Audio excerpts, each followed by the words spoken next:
মানুষের একজন মানুষকে এখন সমাজ অপরাধ মুক্ত হয় না, নিশ্চয়ই জনরোষ তৈরি হয়, মানুষের ক্ষোভ তৈরি হয়, মানুষ চায় যে এই ধরনের অপরাধী যেন একটাও না বেঁচে থাকে। আমরা চাই যে সমাজ আইনের নিরিখে চলুক, দেশ আইনের নিরিখে চলুক, রাজ্য আইনের নিরিখে চলুক। মুখ্যমন্ত্রী হিসেবে এটাই আপনার কাজ, এটার জন্যই আপনি শপথ নিয়েছেন। আপনি বলছেন সকালবেলা ধরবো বিকালে খরচ করব, এটা তো আইনের শাসন নয়। আমরা তো বলছি আইনের শাসন প্রতিষ্ঠা করুন।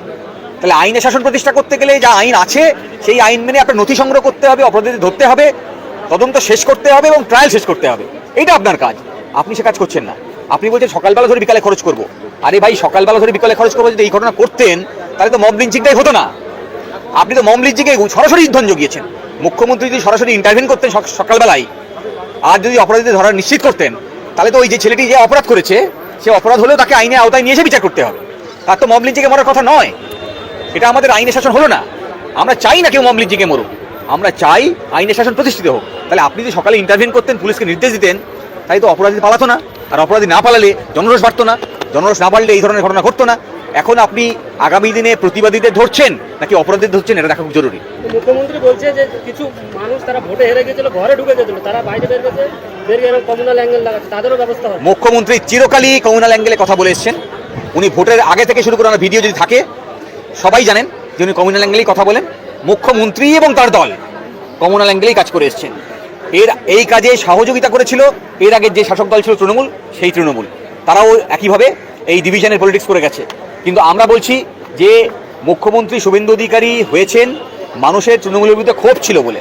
এখন তিনি যদি তার সেই পূর্বের নেত্রীর কথা বা পূর্বের নেত্রীর পথ দেখানো পথ ধরেই শাসন চালান, তাহলে মানুষ মমতাকে আর শুভেন্দুকে আলাদা করে আর দেখবে না, একই রাস্তা দিয়ে দেখবে, একই ভাবনা দিয়ে দেখবে। আমরা দেখতে চাই আপনি মুখ্যমন্ত্রী হয়েছেন, আপনি মমতার দেখানো পথ ধরেই আপনি কি আমাদের গণতন্ত্রের অধিকার কেড়ে নিচ্ছেন, গরিব মানুষের লাথি মারছেন, ধর্মীয় ডিভিশন চালিয়ে যাচ্ছেন, অপরাধীদেরকে মুক্ত করে দিচ্ছেন, অপরাধীদেরকে নিরপেক্ষভাবে বিচার দিচ্ছেন না।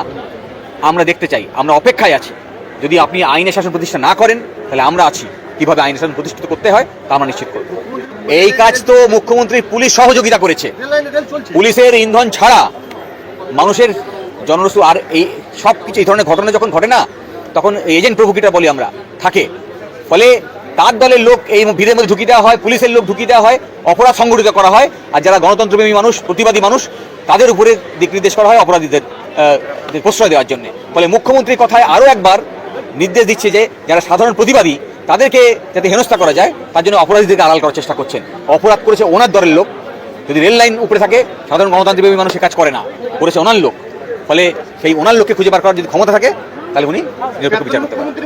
ছোট ঘটনা বা প্রেম ঘটিত ব্যাপার ছিল এরকম বলছেন, ইনি বলছেন যে যা ক্যাপিটাল পানিশমেন্ট দেওয়া হবে, কিন্তু যথেষ্ট ভালো বার্তা দিয়েছে সাধারণ মানুষের। ক্যাপিটাল পানিশমেন্ট আমরা চাই না, আমরা চাই সমাজ এই অপরাধ মুক্ত হোক, আইনের শাসন প্রতিষ্ঠিত হোক। মুখ্যমন্ত্রী নিজেদের বাড়িতে যাচ্ছে, নিজেদের বাড়িতে না গিয়ে রাজ্যের বিভিন্ন প্রান্তে যারা অপরাধ করছে আপনার পুলিশকে বলুন সেই অপরাধীদের খুঁজে বার করা। পলিটিক্যাল স্টেটমেন্ট দেবেন না, আপনার রাজনৈতিক মত কোনো মূল্য রাখে না। আপনি একটা চেয়ার হোল্ড করছেন, আমি শামীম আহমেদ এখানে দাঁড়িয়ে একটা কথা বলবো, চায়ের দোকানে বসে একটা কথা বলবো, তার পলিটিক্যাল ইমপ্লিকেশন থাকতে পারে। আপনি যখন চেয়ার হোল্ড করছেন তখন চেয়ারের রেসপন্সিবিলিটি নিন, আপনি যা বলবেন লিখিত নির্দেশ দিন। পলিটিক্যাল স্টেটমেন্ট নির্যাতিতদের বাড়িতে গিয়ে বিভিন্ন প্রান্তে গিয়ে দিয়ে কোনো লাভ নেই। আমরা চাই রাষ্ট্র কি ব্যবস্থা নিচ্ছে, রাষ্ট্রের দায়িত্বে যিনি আছেন তার হাত দিয়ে।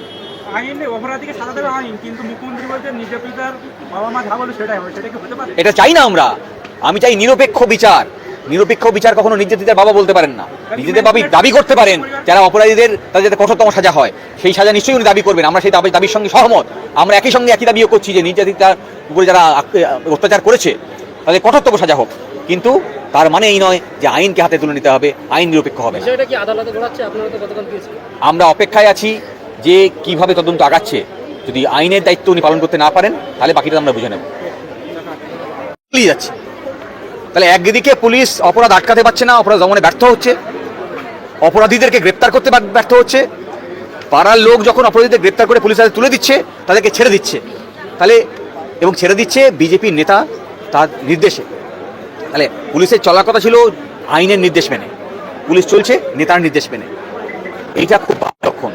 দীর্ঘদিন ধরে এই ঘটনা চলছে, পশ্চিমবঙ্গে ক্ষমতার পরিবর্তন হয়েছে, কিন্তু এখন দেখতে পাচ্ছি শুভেন্দু অধিকারী মমতার বিরুদ্ধে যে অভিযোগগুলো নিয়ে রাস্তায় লড়েছিল, তিনি ক্ষমতায় এসে ঠিক মমতার পথ প্রদর্শন করে যে পথ দেখিয়ে গেছে সেই পথ ধরেই উনি চলছেন।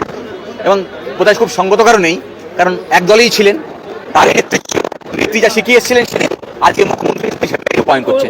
বিচার হবে, কিন্তু আপনারা আন্দোলন করলে বিচারটা বিভ্রান্ত করে দিচ্ছেন। বিচার করতে গেলে আগে আপনাকে তার প্রমাণ করতে হয় যে আপনি নিরপেক্ষ। আপনি যখন থানা থেকে অপরাধীদেরকে মুক্ত করে দিচ্ছেন এবং তা শাসক দলের নেতার নির্দেশে, সেটাই প্রমাণ করে যে আপনি নিরপেক্ষ নন। এরপরে মানুষ কিভাবে আস্থা রাখবে আপনার উপরে? আমি খুশি হতাম যদি অভিযোগ পাওয়ার সঙ্গে সঙ্গে পুলিশ চারিদিকে খুঁজতে শুরু করত এবং অপরাধ সংঘটিত হওয়ার আগে মেয়েটিকে উদ্ধার করত। কিন্তু আমরা যা জানতে পেরেছি, ভোর 4টে পর্যন্ত, যতক্ষণ না পর্যন্ত পরিবারের লোক আবার বিভিন্ন জায়গা থেকে সিসিটিভি ফুটেজ সংগ্রহ করে পুলিশকে দেখিয়েছে এই দেখুন অপরাধী নিয়ে যাচ্ছে আমার মেয়েকে, ততক্ষণ